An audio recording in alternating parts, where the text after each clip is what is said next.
Hi guys, my name is Julibet and I focused my research paper on the controversial nature versus nurture debate that's been ongoing since the mid 1800s. And essentially this debate is just an attempt to try to figure out how personality and behavior develops.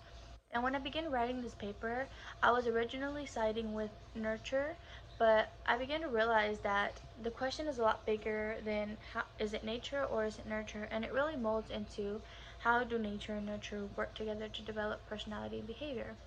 I'll begin by talking about nurture. And environmentalists are the people who agree with nurture. And like I said, they believe that personality and behavior are shaped through learning and life experiences. In my essay, I discussed Erik Erikson and his theory of psychosocial development.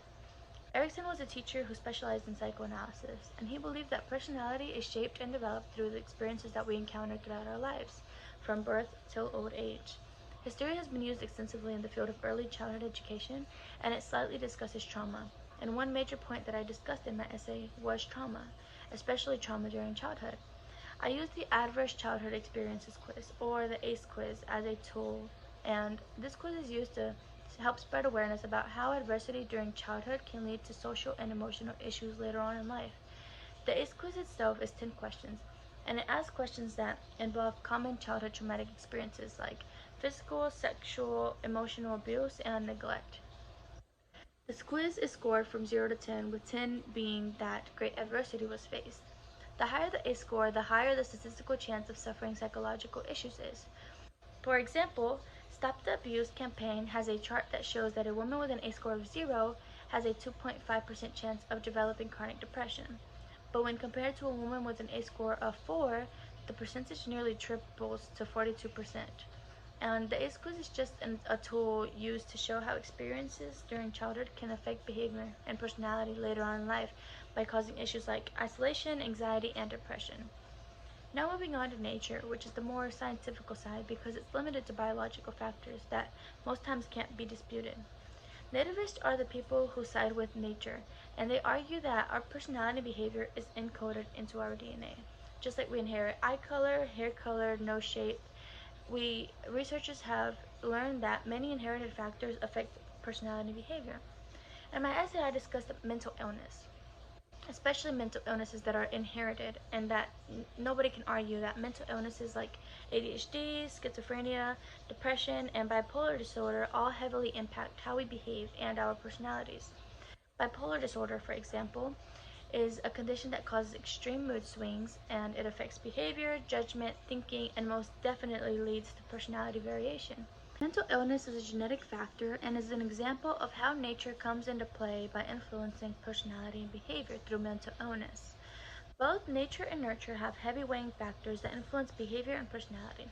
For nurture, I discussed trauma and provided an example as to how trauma can lead to social and emotional issues later on in life, like depression, anxiety, and isolation. For nature, I discussed how we can inherit genes that make us prone to mental illness like depression, schizophrenia, bipolar disorder, and ADHD, which cause variation in our personality and behavior. Each side has dominating factors that don't really outweigh one or the other, and many researchers today have begun to study how they work together rather than against each other. Epigenetics is a science of how environmental influences can impact gene expression. This form of research is important because it takes a look into how nature and nurture work together and how they influence each other.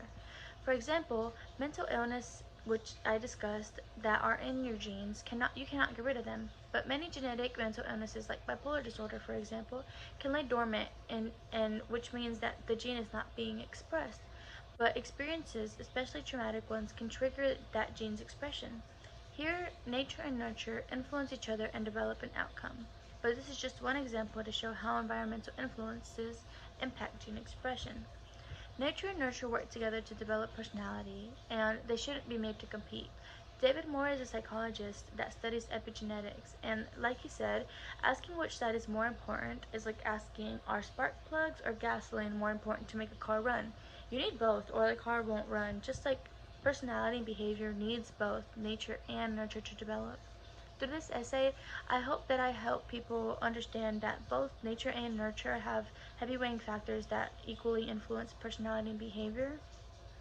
And my goal was to help change, redirect a person's view from the debate into trying to research and understand how they work together.